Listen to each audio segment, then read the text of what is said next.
Devita Tumuri. Senang bisa menyapa Anda kembali di acara kami podcast episode ketiga yang dipersembahkan oleh Komunitas Kreativitas Mahasiswa Intelektual.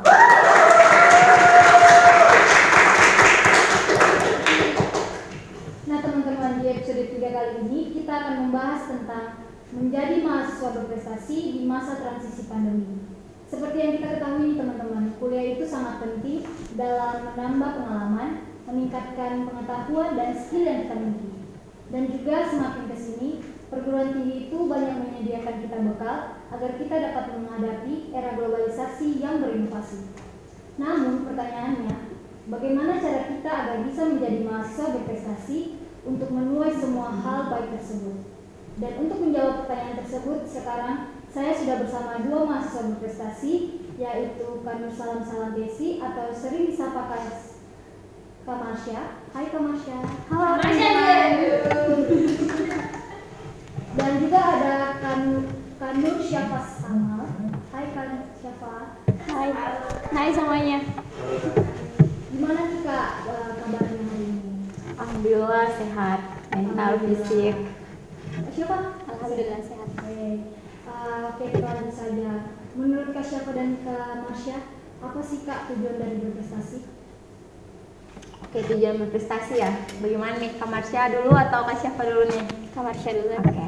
Jadi kalau kita berbicara terkait dengan tujuan berprestasi ya teman-teman, sebelum kita masuk ke ranah apa sih tujuannya, kita harus tahu dulu nih apa sih itu prestasi. Nah, prestasi itu adalah suatu pencapaian atau suatu hasil yang kita dapat dari kinerja yang kita lakukan seperti itu. Jadi berprestasi adalah kita mampu untuk menyelesaikan dan melakukan prestasi-prestasi atau melakukan hal-hal yang sedang kita kerjakan seperti itu. Jadi segala hal yang kita berhasil untuk melakukan hal tersebut itu secara tidak langsung itu kita sudah berprestasi dalam hal itu. Kita sudah melakukan suatu prestasi. Itu sih kalau menurut Kak Marsha ya. Oke, kalau dari Kak Syafa sendiri gimana? Tujuan prestasi, kalau dari saya betul sekali yang dikatakan Kak Marsha. Prestasi itu sesuatu yang prestasi itu adalah hasil dari apa yang kita lakukan. Jadi untuk tujuan prestasi sendiri itu sebenarnya lebih ke pengembangan diri sih, semampu apa kita menyelesaikan suatu kegiatan atau suatu masalah yang sedang kita hadapi. Kalau itu sih dari saya. Ya betul. Terus ya kita tambah juga kalau kita berbicara soal tujuan, berarti kita punya fluid, artinya kita punya goals yang kita capai. Nah, itulah tujuan prestasinya kita nanti. Kita ingin mencapai hal-hal yang ingin kita raih seperti itu. Kita menunjukkan, kita tahu dengan berprestasi kita tahu bakat kita seperti apa, kemudian kemampuannya kita sampai di mana, seperti itu. Oke, baik. Jadi berprestasi itu cukup penting ya Kak, khususnya di kuliah. Iya, betul. Terus boleh Kak berbagi ceritanya selama perkuliahan, terus apa saja lomba-lomba yang telah diikuti dan prestasi apa saja yang telah diraih? Mungkin Kak Syafa dulu kali ya. Oke, karena kan tadi sudah dari Kak. Iya, betul. Iya. Untuk lomba-lomba apa saja yang pernah saya ikuti selama di masa perkuliahan sebenarnya tidak banyak sih, cuma beberapa lomba-lomba, dan yang paling berkesan itu kemarin yang PKM sama Spekta Medika. Yang kemarin Spekta Medika ya. Di Spekta Medika itu alhamdulillah meraih juara 3.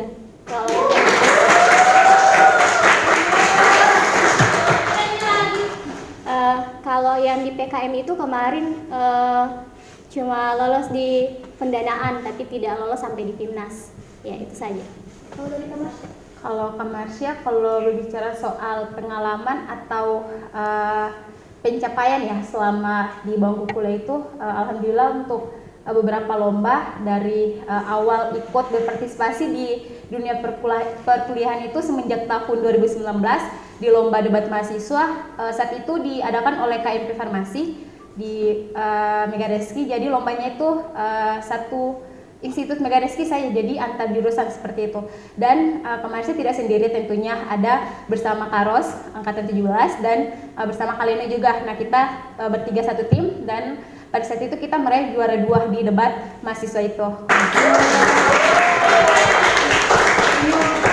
Kemudian sama halnya seperti Kak Syafa, Kak Marsha juga pernah mencoba untuk mengikuti lomba PKM. Bahkan untuk lomba PKM itu Kak Marsha bersama teman-teman, itu juga lomba per tim, itu pernah 2 kali pengajuan, 3 kali terhitung 3 kali pengajuan. Namun kan kalau lomba PKM kan kita judul ya, kita kasih masuk bersama purpose-nya gitu ya. Nanti dari sana yang menilai seperti itu. Tapi mungkin belum rezeki kali ya. Jadi untuk 2 pengajuan itu kita hanya sampai di batas pengumpulan proposal seperti itu. Kemudian kalau satu kali juga itu bersama teman-teman komunitas juga, teman-teman komunitas yang kreativitas mahasiswa intelektual. Pada situ kita sama-sama ikut lomba PKM juga, namun sudah sampai di tengah-tengah perjalanan, sudah mensurvei tempat untuk diadakan penelitian. Ternyata pada saat lomba itu tidak bisa jurusan D4 advokasi, hanya bisa sarjana. Jadi dengan berat hati kami mundur karena sudah dipaksa mundur oleh keadaan seperti itu ya. Jadi tidak bisa untuk pendidikan advokasi untuk mengikuti lomba tersebut. Kemudian selanjutnya lomba apa lagi ya? Selanjutnya pernah mengikuti lomba Patelki, pada saat itu Pekan TLM. Jadi lombanya itu mahasiswa TLM mahasiswa TLM Sulawesi Selatan. Pada saat itu lomba Patelki diadakan oleh DPW Patelki Sulawesi Selatan, dan alhamdulillah pada saat itu Kamarsya pada saat lomba Patelki TLM Sulawesi Selatan itu meraih juara 1.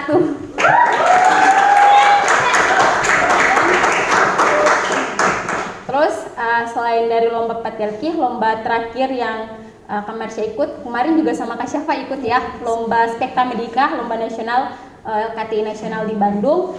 Untuk lomba Spekta Medika kemarin, kita dari timnya Kamarsya itu mungkin belum beruntung, karena tidak hal yang tidak beruntung, hanya belum beruntung. Jadi kita sampai di presentasi, kita sudah lolos judul, kemudian lanjut ke presentasi bersama dengan tim Spekta Medika di Bandung. Jadi lombanya itu kebetulan karena masih pandemi, jadi masih online. Jadi lombanya online, kemudian kita presentasi lewat kampus saja, dan sampai di presentasi skornya kita tidak mencukupi. Jadi hanya bisa masuk di 5 besar. Tapi kita juga secara tidak langsung senang ya, masuk di 5 besar itu bukan hal yang mudah, apalagi ini lomba nasional, lomba besar seperti itu. Dan alhamdulillah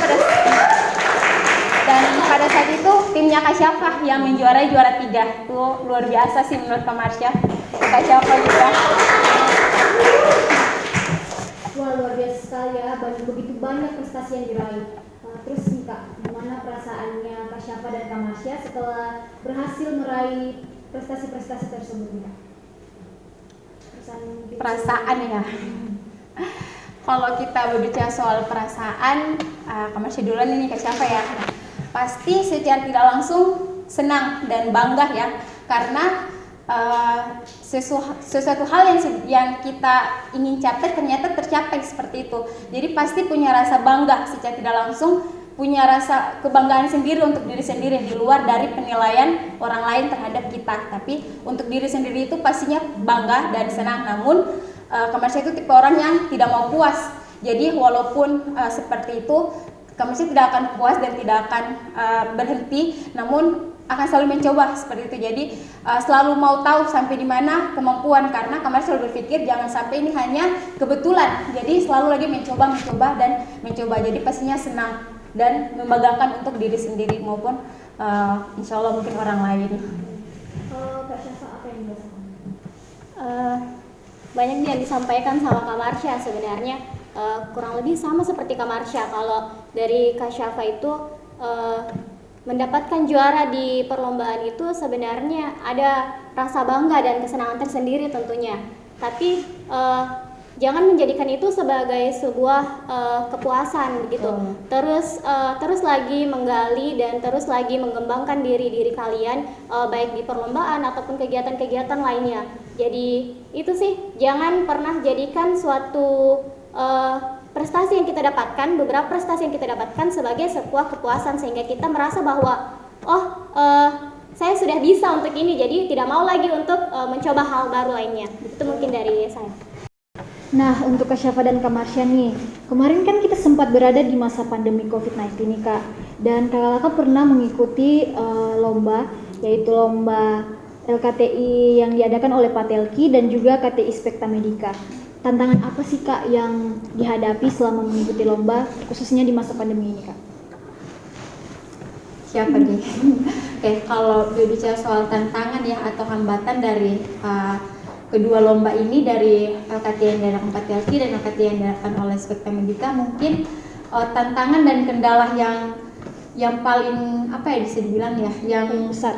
Iya bisa dibilang gitu, kalau misalnya kayak kesannya tuh terkendala sekali itu mungkin di lomba Spekta Mendika ya Kak Syafa ya, karena kalau untuk lomba LKTI dari Patriarki itu dia semi offline, jadi untuk pendaftarannya itu dia dilaksanakan secara online sampai dengan pengumpulan proposal itu diadakan secara online, namun untuk pelaksanaan presentasi LKT-nya itu diadakan secara offline seperti itu.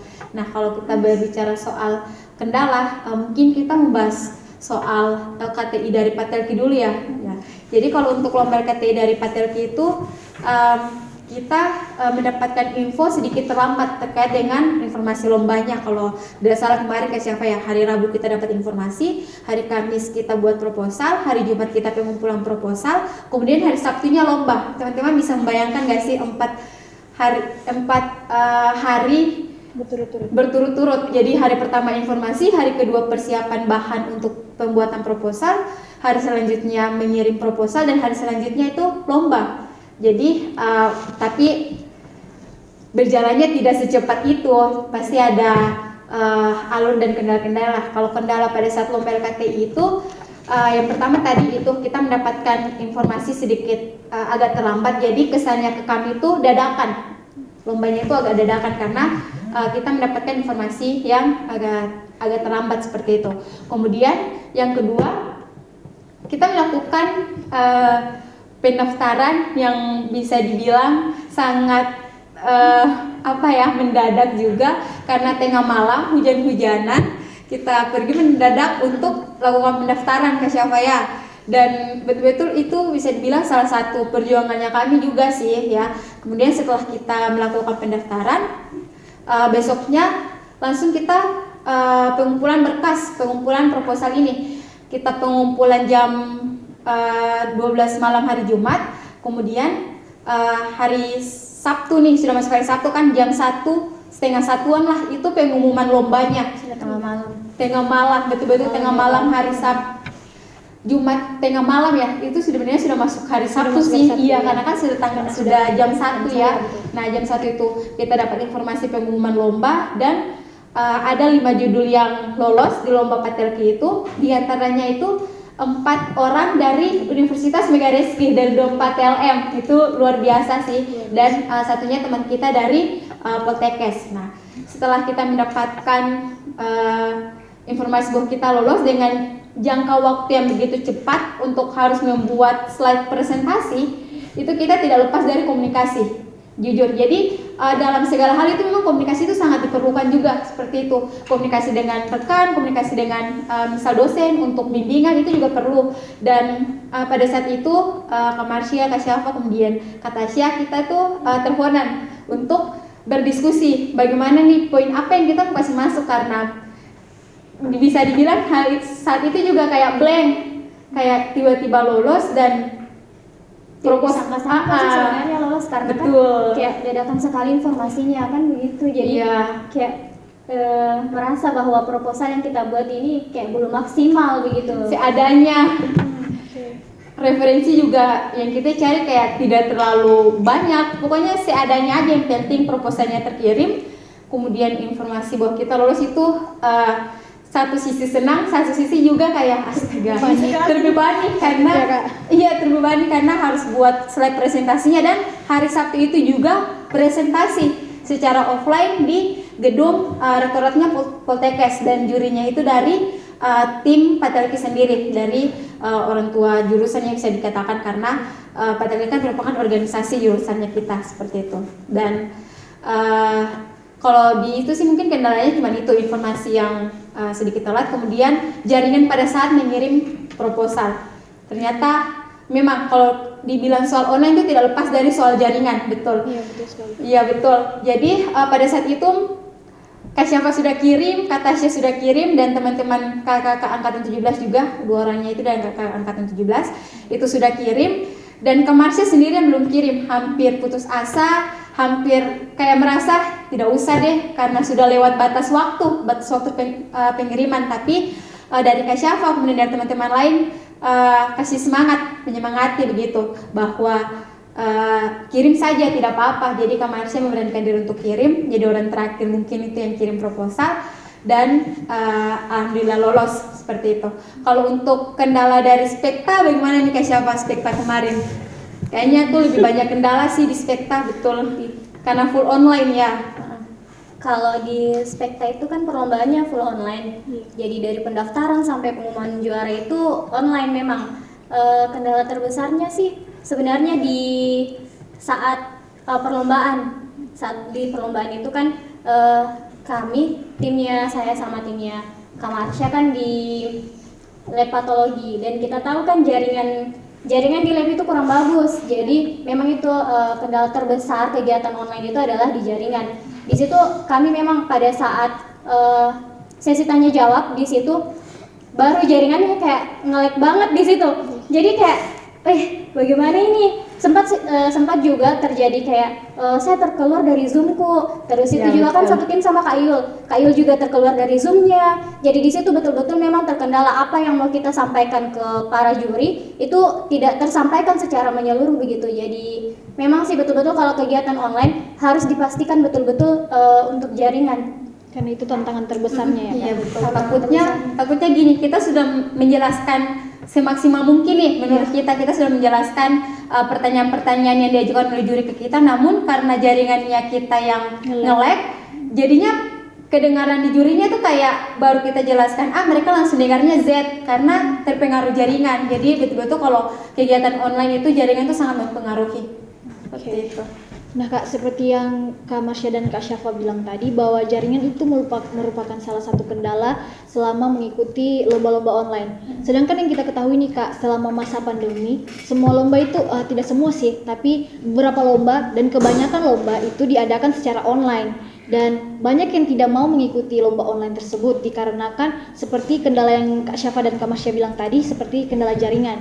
Nah, menurut Kak Syafa dan Kak Marsha, saran apa sih Kak buat mahasiswa yang tidak mau mengikuti lomba, terkhususnya lomba online dikarenakan kendala tersebut? Jadi terkendala oleh jaringan ya.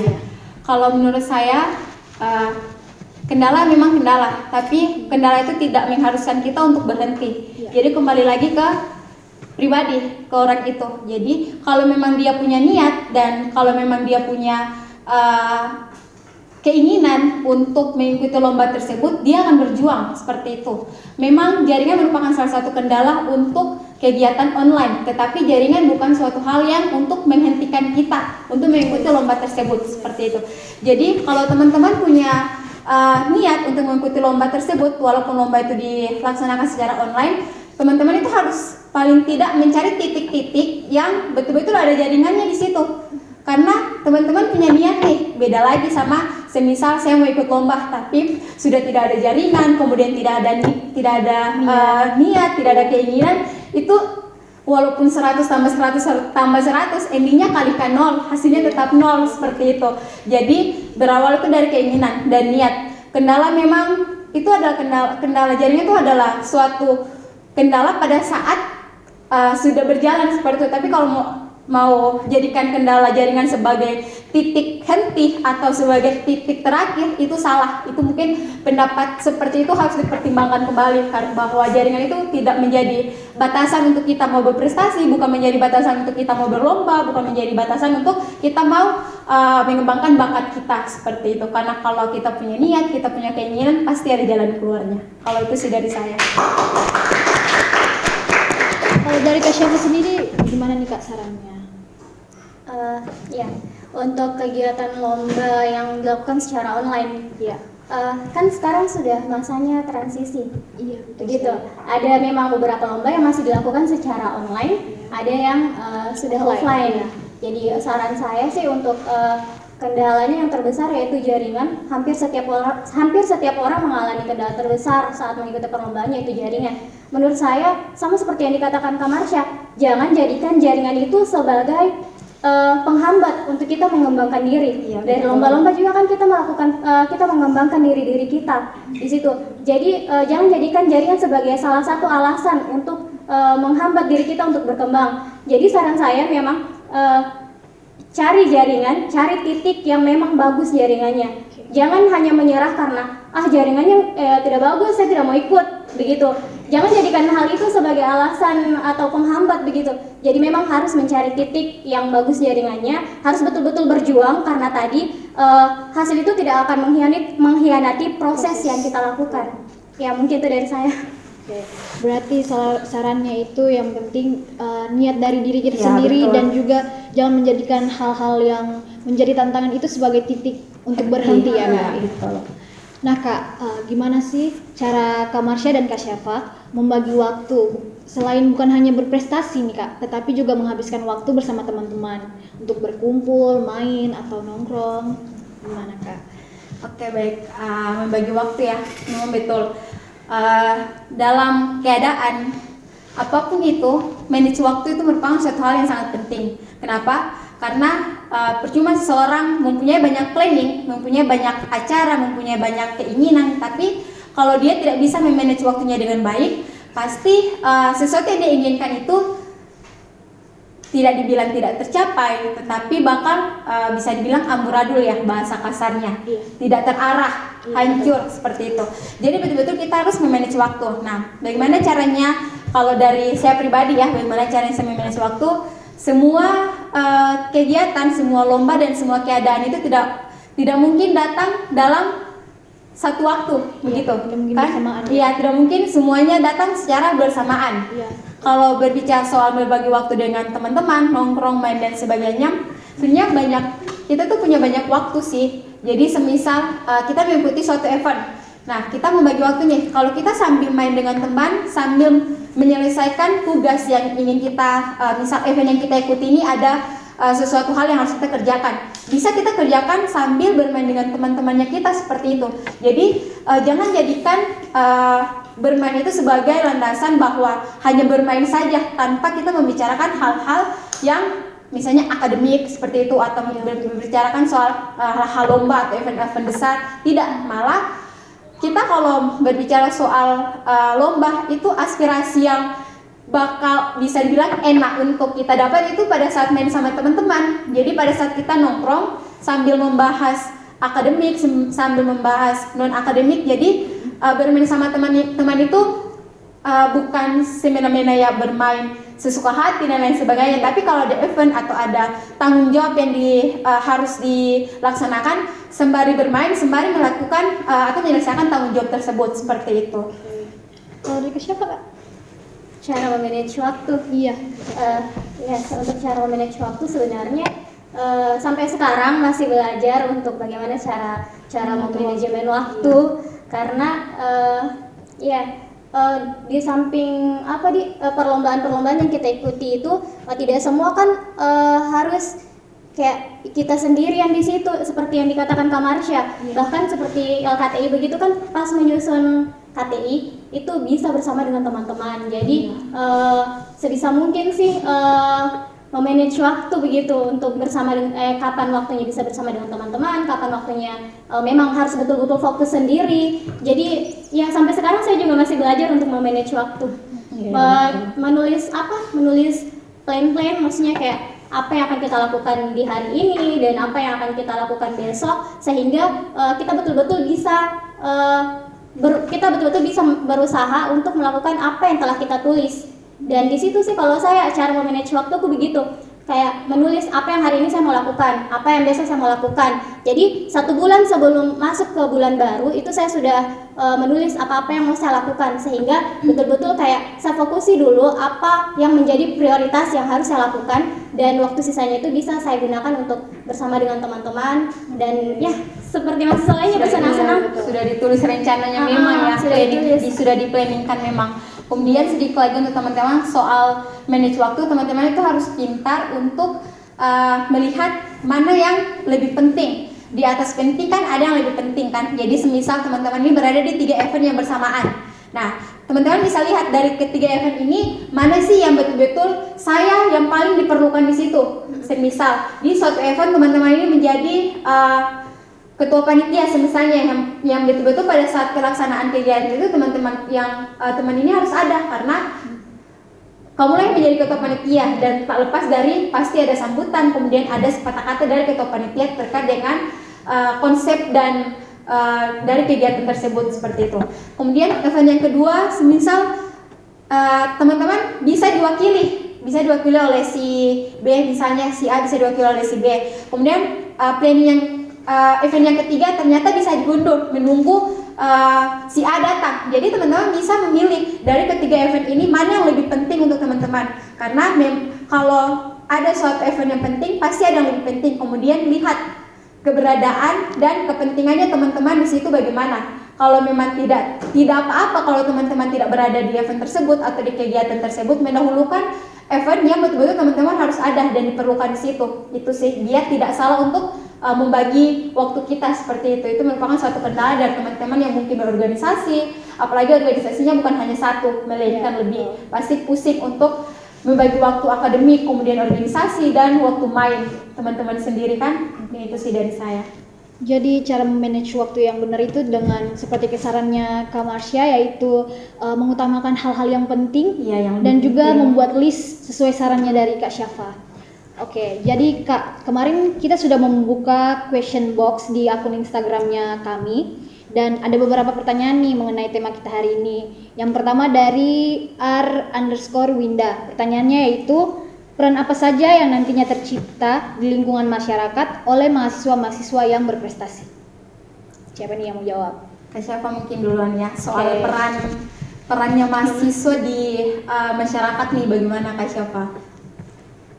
Perannya mahasiswa secara umum kan mahasiswa itu perannya sebagai agent of change, memberi perubahan kepada lingkungan sekitar. Jadi kalau peran mahasiswa berprestasi kan pertanyaannya, sebenarnya kalau peran mahasiswa berprestasi itu mungkin bisa memberikan citra positif kepada masyarakat, sehingga dapat memotivasi masyarakat, maksudnya masyarakat lainnya begitu, orang tua terlebih. Kan ada kayak orang tua yang kadang kurang setuju kalau anaknya terlalu sibuk begitu. Betul. Memang ada yang kurang setuju kalau anaknya terlalu sibuk.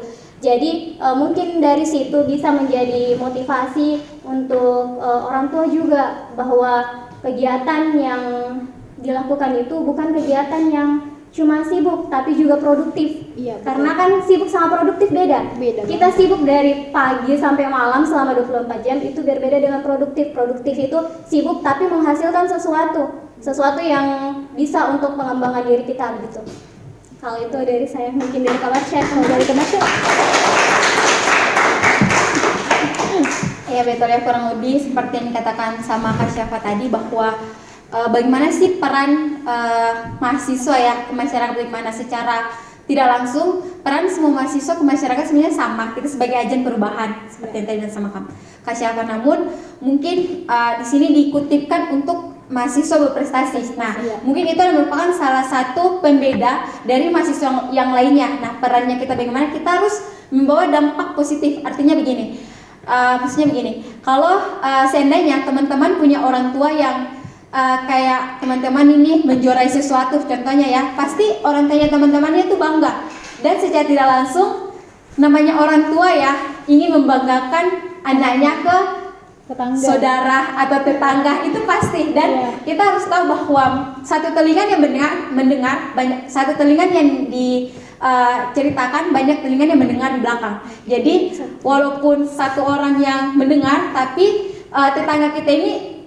pasti secara tidak langsung akan menyebarluaskan informasi itu ke semua orang, seperti itu kan. Nah, jadi kita itu tidak boleh membawa hal yang negatif masuk ke situ. Maksudnya seperti apa? Kesannya begini, kalau semisal kita misalnya pergaulan atau kita melakukan suatu hal yang dikatakan negatif oleh masyarakat, pasti feedback mereka itu, katanya dia berprestasi, tapi kok kelakuannya begini, etikanya begini. Nah, jadi kita harus membawa hal yang positif. Misalnya event-event yang diadakan di masyarakat, contohnya ya, misal ada sosialisasi kesehatan ya, karena kita kesehatan, mungkin kita memberikan contoh kecil kan dunia kesehatan saja ya.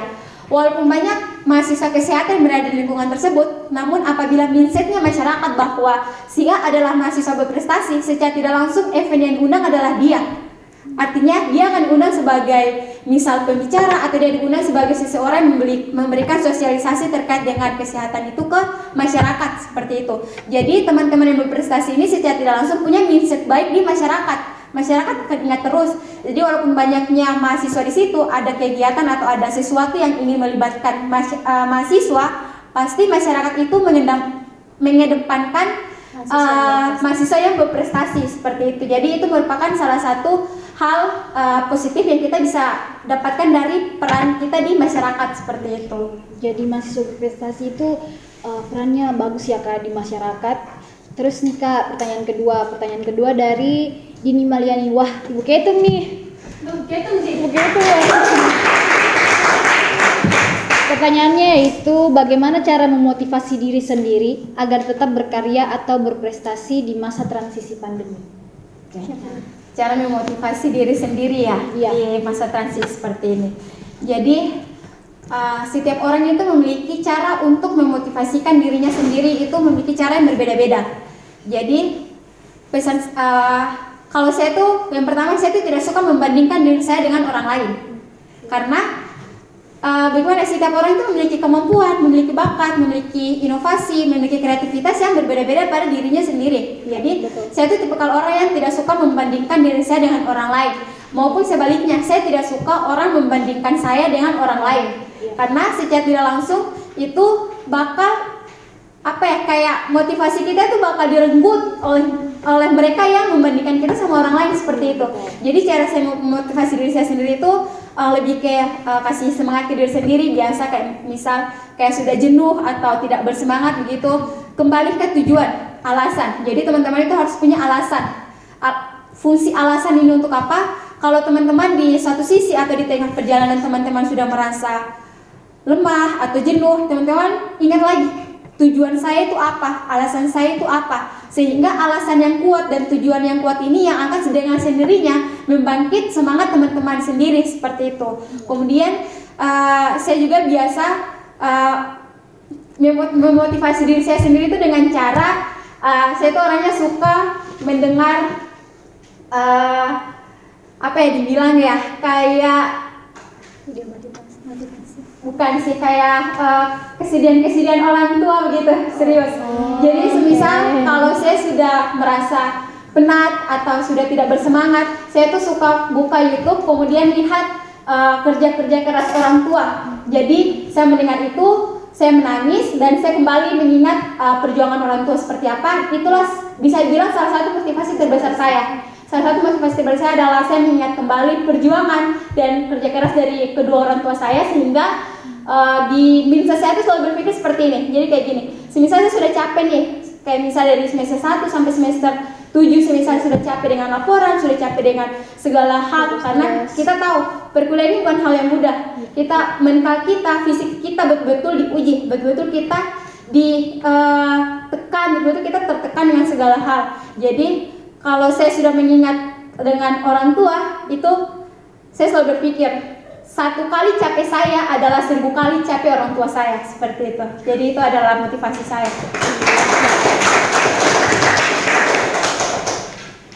Nah, kalau dari Kak Syafa nih? Ya, motivasi terbesar saya itu banyak yang sudah dijelaskan sama Kak Marsha. Sebenarnya kurang lebih sama, karena kita kan sama-sama perantau di sini. Motivasi terbesar saya itu kembali lagi mengingat perjuangan orang tua. Ketika diri ini capek, lelah, ingin kayak merasa bahwa ya Allah kok berat banget gitu. Terus kayak ya Allah kayak pengen mundur aja gitu toh. Tapi kembali lagi bahwa apa yang kita rasakan, lelah-lelah yang kita rasakan ini tidak seberapa dengan lelah-lelah yang orang tua rasakan untuk membiayai kita selama di sini. Dan juga kembali lagi ke niat kita. Kalau niat kita kayak semua yang kita lakukan pasti ada rintangan di depan sana yang akan kita hadapi. Jadi memang harus perkuat niat kita. Apa niat kita untuk melakukan hal tersebut? Kalau niat kita betul-betul tidak melenceng, maksudnya kayak tidak melenceng, kayak bukan untuk mendapatkan kayak mau dilihat wow oleh orang lain begitu tuh. jangan jadikan, maksudnya jangan betul-betul harus menjaga niat kita. Niat kita itu apa, dan ketika kita mau menyerah, kita ingat bahwa niat kita itu untuk ini. Begitu. Jadi lakukan memang semaksimal mungkin, dan ketika kita down itu, kalau saya sih lebih ke orang tua ya, lebih ke orang tua, betul. Karena memang perjuangan orang tua yang ada di kampung sana lebih berat daripada kita yang ada di sini. Kita di sini nih cuma akademik begitu, akademik istilahnya yang kita fokuskan, tetapi orang tua di sana betul-betul kayak banyak hal yang mereka lakukan untuk berusaha mencukupi apa yang kita butuhkan di sini. Kita di sini cuma bisa bilang, "Ma, Pak, kurang ini, saya mau beli ini," dan lain-lain. Tapi kita tidak pernah berpikir ketika meminta orang tua kita di sana itu mereka susahnya seperti apa untuk memenuhi kebutuhan kita. Jadi betul-betul selalu ingat orang tua, bila perlu setiap harinya kita mengabari orang tua apa yang kita lakukan, dan selalu sih bawa orang tua di dalam doa-doa kita. Mungkin pada saya. Mungkin satu lagi ya, teman-teman itu harus berpikir bahwa banyak orang di luar sana yang ingin seperti teman-teman, ingin seperti kita. Namun karena mereka tidak sanggup dan mereka tidak menyanggupi, sehingga mereka tidak bisa berada di posisi seperti kita ini. Jadi teman-teman tuh harus selalu bersyukur bahwa banyak orang di luar sana ingin berkuliah, ingin sekolah, dan ingin seperti kita yang sekarang ini. Namun mereka tidak bisa dan tidak sanggup seperti kita. Jadi harus banyak bersyukur, biar diri teman-teman itu karena bersyukur dan tidak pandang enteng ya, kata ininya, tidak anggap remeh suatu hal yang teman-teman sudah ambil, suatu langkah yang teman-teman sudah ambil. Karena banyak orang di luar sana ingin melangkah seperti teman-teman, namun teman-temanlah orang terpilih seperti itu, yang dipilih oleh Tuhan, yang diangkat oleh Tuhan untuk menjadi sekarang seperti itu, Menjadi seorang mahasiswa. iya betul. Jadi intinya nih teman-teman, jangan pernah membandingkan diri kalian sama diri orang lain. Jadilah diri kalian sendiri. Seperti yang dikatakan Kak Marsha dan Kak Syafa tadi, bahwa jika kalian ingin menyerah, maka ingatlah perjuangan orang tua kalian, teman-teman. Jangan mencoba membandingkan diri kalian dengan orang lain. Nah, demikian podcast kita kali ini tentang menjadi mahasiswa berprestasi di masa transisi pandemi. Terima kasih saya ucapkan kepada Kak Marsha dan Kak Syafa yang telah menyempatkan waktunya untuk mengikuti acara kita di episode kali ini nih Kak. Namun sebelum kita meninggalkan tempat ini nih, mungkin ada sepatah dua kata motivasi dari Kak Syafa dan Kak Marsha untuk teman-teman yang di luar sana yang mungkin lagi nonton, buat bagaimana sih agar bisa menjadi mahasiswa berprestasi. Motivasinya Kak buat mereka. Oke. Motivasi. Siapa dulu nih, Kak Syafa? Kak Marsha dulu. Oke. Kalau motivasi untuk teman-teman di luar sana, jangan pernah menjadi orang yang puas dengan apapun itu. Kemudian yang kedua, jangan pernah membandingkan diri teman-teman dengan orang lain. Jangan pernah merasa bahwa teman-teman adalah orang yang paling di bawah, atau jangan merasa teman-teman adalah orang yang paling di atas. Intinya jangan membandingkan diri teman-teman dengan orang lain. Kemudian yang terakhir, selalu menjadi gelas kosong dimanapun dan kapanpun teman-teman berada. Karena apa? Kalau kita menjadi gelas kosong dimanapun dan kapanpun kita berada, artinya kita selalu membutuhkan air untuk menutupi gelas itu. Seperti itu. Kalau kita merasa kita sudah penuh, berarti kita tidak ingin lagi ada sesuatu yang masuk. Kalau kita menjadi gelas kosong dimanapun dan kapanpun, akan selalu ada hal-hal yang ingin kita kasih masuk, karena kita membawa diri kita sebagai gelas kosong. Seperti itu. Mungkin itu sih dari saya. Kalau dari Kak Syafa dong. Kalau dari saya, menjadi sukses itu tidak mudah. Berprestasi kan dalam artian juga sukses itu dalam bidang kita masing-masing. Jadi menjadi sukses itu tidak mudah. Jangan kita istilahnya kayak banyak itu proses yang harus kita lalui, banyak juga tantangan yang di dalamnya nantinya. Jadi jangan mudah puas. Tadi sudah dikatakan Kak Marsha, itu poin pertama sih, jangan mudah puas dengan apa yang sudah kita dapatkan. Karena ketika kita merasa puas, kita tidak akan mau lagi untuk mencoba sesuatu yang baru. Jadi memang betul-betul harus seperti gelas kosong, seperti tadi kata Kak Marsha. Dan jangan mudah terdistract karena pengaruh-pengaruh dari luar. Iya, jadi memang harus betul-betul mantapkan niat dan tetap berjuang sesulit apapun itu. Karena kita berlelah-lelah sekarang, tapi kita akan mendapatkan hasilnya nanti di kemudian hari. Iya, Gitu. Kemudian spiritual itu juga penting ya. Selain kita harus berusaha, kita juga harus berdoa. Kita juga harus berdoa. Jadi diselingi kita berdoa sambil berusaha, kemudian kita berusaha sambil berdoa seperti itu. Kemudian yang terakhir sekali nih teman-teman yang menganggap bahwa berprestasi itu hanya dilihat dari akademik atau dari event lomba saja, tetapi berprestasi itu luas. Teman-teman dari non akademik, misal bidang olahraga, kemudian teman-teman bisa menjadi seseorang yang bisa mempengaruhi orang lain dan bisa menyelesaikan segala hal, itu teman-teman sudah berprestasi dalam bidang teman-teman. Jadi berprestasi itu tidak selamanya tentang lomba, tetapi teman-teman bisa untuk menyelesaikan sesuatu kegiatan atau menyelesaikan suatu event yang teman-teman merasa itulah bidang teman-teman, itulah bakat teman-teman, itu juga merupakan prestasi sendiri dari teman-teman, seperti itu. Ya, jadi masing-masing orang itu punya potensi dirinya masing-masing. Iya, Ya. betul sekali. Jadi terus olah potensi diri itu sehingga dia bisa terlihat oleh orang lain dan bermanfaat oleh orang lain begitu. Itu saja. Tepuk tangannya dulu dong teman-teman.